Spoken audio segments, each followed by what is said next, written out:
Welcome to the Young Turks. This is our live Democratic debate coverage. The debate took place in Houston and was hosted by ABC. We have Nando, Vila, Emma Vigeland, and John Iadarola with us.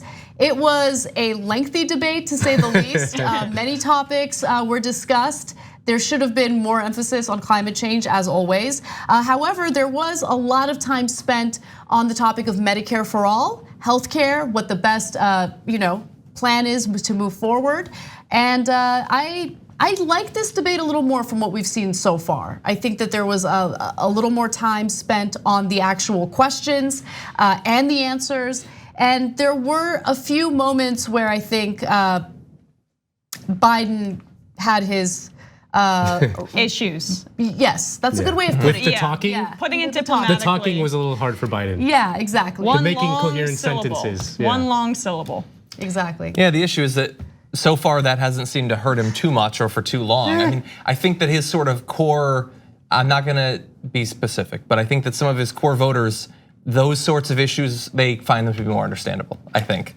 And so I don't think it bothers them as much when he's fumbling and trying to get his thoughts together. Like for us, especially on a stage with so many people who are articulating complex policies and stuff like that, it immediately leaps out to me as this is a person who is not necessarily up to the job. Well, I think it's still very early in the primary. A lot of people are still relying on things like name recognition. Yeah. There's also the appeal of normal, like what people think will be normalcy if they just revert back to the old administration under Obama.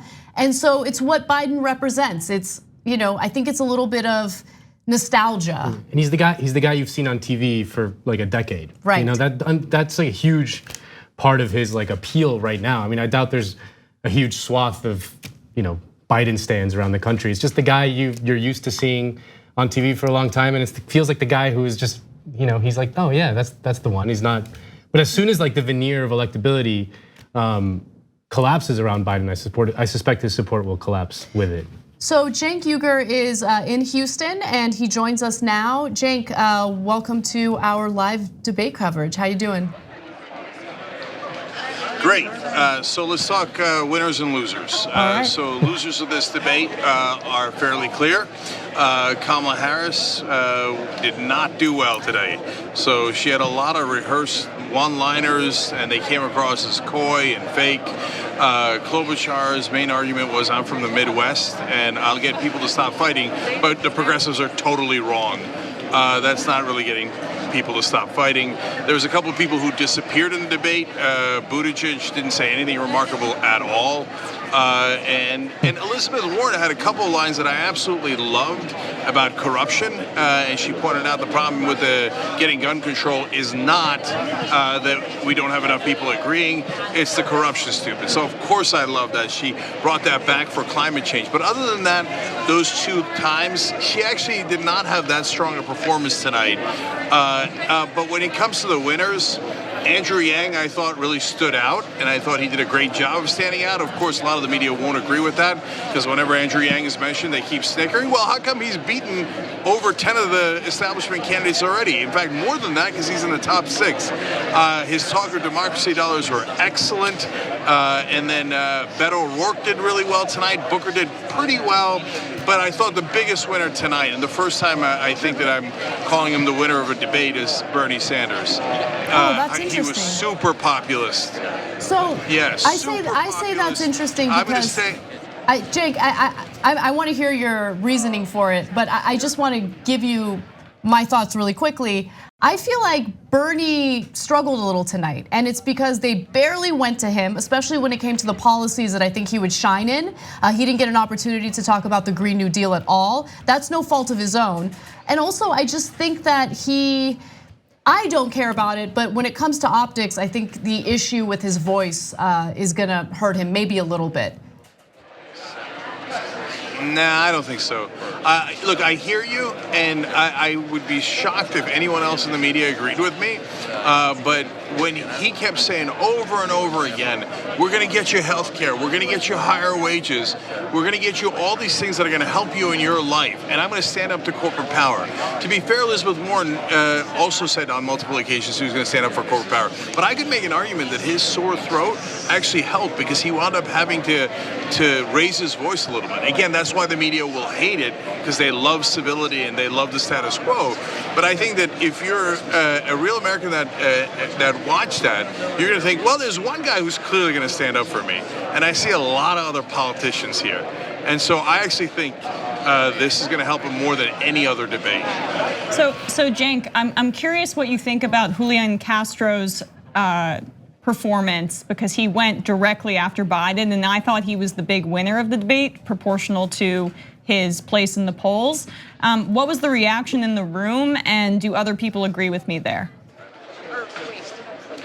Yeah, and so it's interesting to get the media reaction in the room physically when you're here.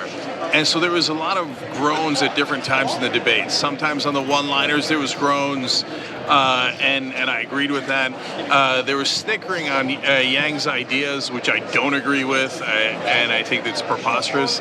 On Castro there was a little like gasps, and he was super aggressive, which I normally like. But I gotta say, I think that in terms of my analysis of whether it worked with the voters, look, he's got a tough hole to climb out of.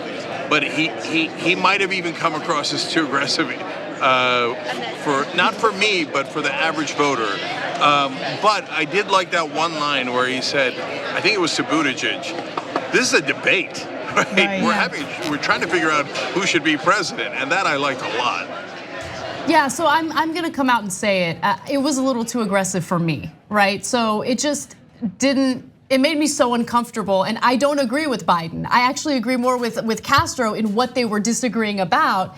It just came across as too, I don't know what the right word is or how to articulate it correctly, but it just felt uncomfortable watching Biden get hit like that. I think you can make those arguments in a better way where you get the message across, but it doesn't look like you're, I don't want to say bullying. I don't know what the right word is. It just felt uncomfortable for me to watch it, and I'm an aggressive person. Yeah. You know what I'm saying? So I don't know. Most people probably disagree with me, but that's where I'm at. So Cenk, no, I actually don't think most people disagree with you. I think Anna, most people do agree with you. When he said that line about, "Hey Joe, did you forget what you said 2 minutes ago?" Yes. It honestly felt like a low blow. That was a little too low. He made himself visible, is all I'm saying, in a way he hadn't previously, as a more progressive candidate than he'd appeared in the past. Yeah. So in terms of Joe Biden, though, you didn't really have to say that stuff against him. He kind of did it to himself. I mean, the worst answer of the night was when they asked him about segregation again, and that devastating quote about, now again, the moderator clarified, look, it was 40 years ago, but you said you don't give a damn what happened to African Americans 300 years ago. And so do you want to correct that record? God, you got to correct that, Joe Biden. You got to say, no, I don't believe that anymore. But he didn't. He started talking about record players and how you got to show record players. What are you talking about, Joe? And you play the record players to the kids. That was a terrible line. So that's why Castro didn't have to go to that memory line, because Biden did it to himself with nonsensical answers like that. Cenk, we've been talking here about comparing this with past Biden performances. And do you think that extremely rambling answer where he somehow took a question about segregation and he was threatening Venezuela, that combined with weird Trump-like lines, like refusing to accept any sort of faults that he's made, any mistakes or anything, his answer on immigration, which was the biggest falsehood so far, the legacy of immigration under the Obama administration. Do you think that those might break through in his polling in ways that some of his past gaffes haven't? Yeah, it's so hard to tell, guys, because I'm going to pull a Thomas Friedman-like anecdote here. When I take Ubers, I always ask them, are they paying attention? Who do they like in the race, etc.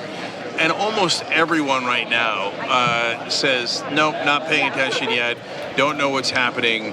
And so it's just too early for this kind of bad performance by Joe Biden to be a knockout or anything along those lines. Look, at some point, it's gonna catch up to him because he does it in every debate. He does it every time he speaks. And so when people do start paying attention, and maybe it's today, probably not, but at some point it's gonna be the third debate, the fourth debate, the fifth debate, they're gonna pay attention and they're not gonna like what they see. So Cenk, what are your thoughts on how the moderators handled this debate? Because there was a pretty lengthy stretch of time in the middle where no questions were directed to either Elizabeth Warren or Bernie Sanders. Yeah, you're right. Yeah, I know some people are upset about that, but in the beginning they asked a lot of questions of Warren, Sanders, and Biden, and usually they ignore the Yangs and the other underdog candidates. So I mind that less, and I mind more that they didn't talk about climate change almost at all. But on the other hand, they asked some really tough questions, and so. I believe it's Lindsay Evans. She did a great job. Yes. Normally they ask tough questions of only the progressives, but in her case and throughout the night, they were pretty fair. They asked tough questions of everyone. Yeah, I agree with you on that. In terms of who threw punches throughout the debate, I was personally surprised to see that Biden, right out of the gate, threw the first punch, I believe toward Elizabeth Warren on Medicare for All. What did you think about that? Yeah.